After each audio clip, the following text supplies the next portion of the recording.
Welcome as we look back at the golden days of the Industrial Revolution, or as we like to call it, the age of childhood aspirations.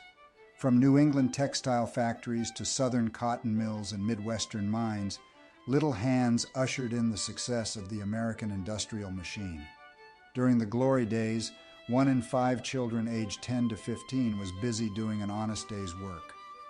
A time when the dreams of playing in mines, sweating in factories, and inhaling thick smog was the goal of every child.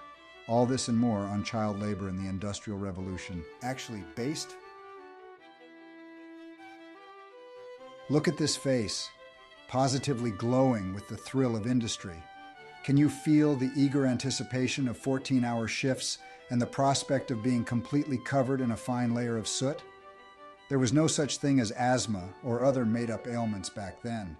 Children developed powerful lungs from breathing in a steady stream of particulate matter. A far cry from today's iPad-toting, Fortnite-playing young ones, wouldn't you say? No one wants to work anymore. Wait, what is this? Goodness, this is wrong. Gary, our editor, seems to have missed the protocol. This won't do at all. Gary!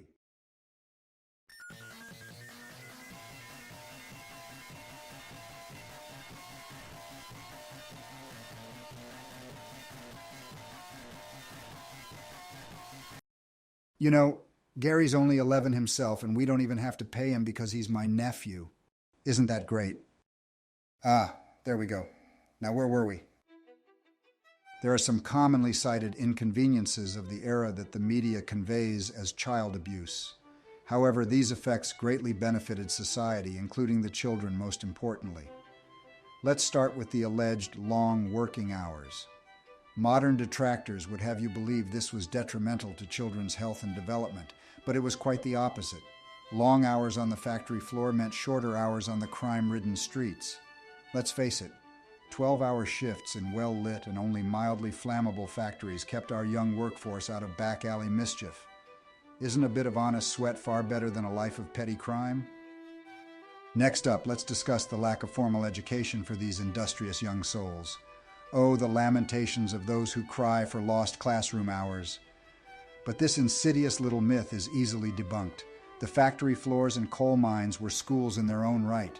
They taught essential life skills, resilience, fortitude, and a good work ethic. And honestly, why squander daylight on petty little things like reading and math when the coal wouldn't move itself? Hey there, I'm Timmy, and I've been mining coal my whole life.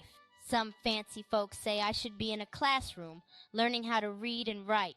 But I say, what's the use of reading when I could be down here in the mines earning my keep? My pals who go to school say their days are filled with letters and numbers. Boring! Down here every day is an adventure. Look at this brand new lump of coal I just found. Look at that mine shaft that probably won't collapse. It's all so thrilling. Reading's for lazy, slow-witted folk. Here in the mine, it's all about quick thinking and quicker feet. A real man's education. Moving on to the dangerous working conditions. With the risk of accidents high, the children quickly learned the most invaluable lesson of all: self-preservation. They learned caution and the ability to make quick, life-saving decisions. Honestly, if a 7-year-old was dumb enough to get caught in textile machinery, they probably had it coming to them. In the way of Darwin, the factories were honing the survival of the fittest, the quickest, and the most observant. Howdy, I'm Betsy, the best thread spinner this side of the Mississippi. I ain't got no time for studying. Words and books ain't never helped no one spin cotton faster. My ma says a lady should learn sewing and cooking, but I tell her I'm already doing better than that. I'm spinning cotton for clothes and earning bread for supper. Sure, it gets a little hot, and the machines are a bit scary, but I've made more friends here than I ever did in the schoolhouse. We laugh, we sing, we share stories.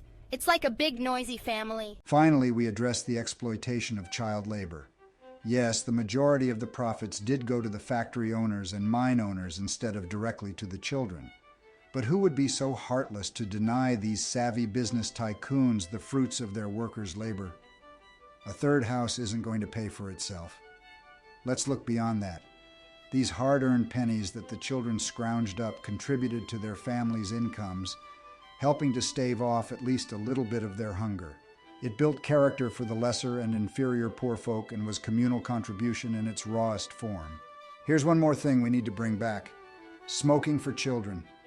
Look how cool and mature these kids look.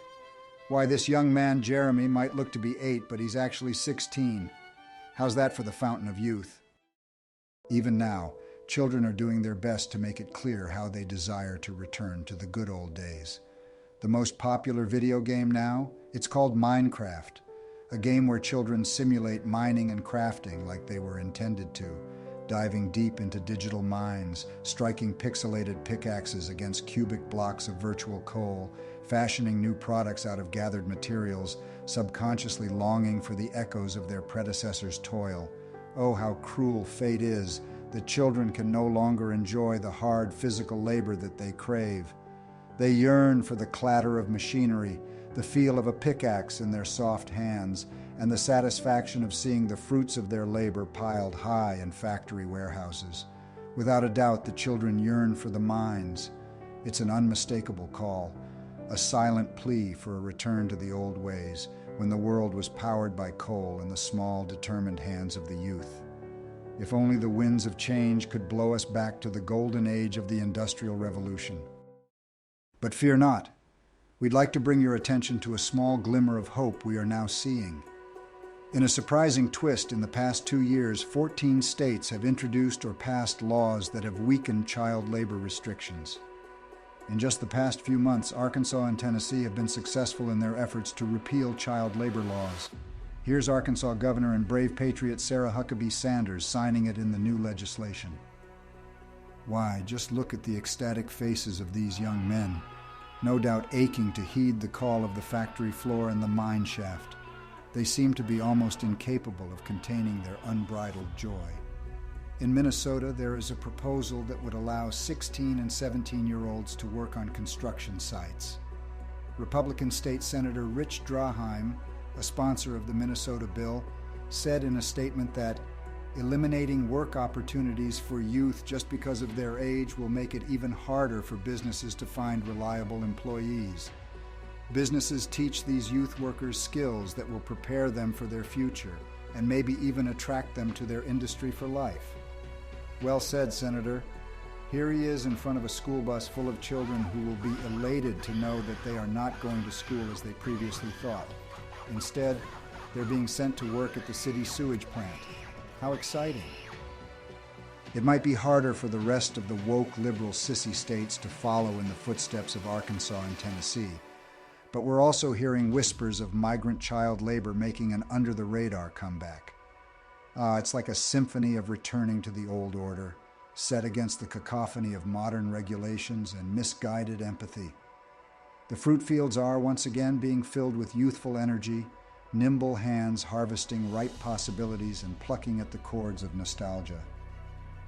And in this delightfully clandestine revival, it seems that the spirit of the Industrial Revolution is not as extinct as we feared, merely hibernating, waiting for the right moment to re-emerge in all its glory. So instead of dropping off your kids at school tomorrow, maybe invest in their future and take them to the local lumberyard instead. Get them used to using all the fancy machinery they use to cut the lumber. They might cry a little bit and ask to go home, but in a few years they'll be sure to thank you for your foresight. This glimpse into our past is brought to you by the Society for the Revival of Robust Childhood, a totally legitimate organization with a nostalgic longing for the good old days of the industrious youth.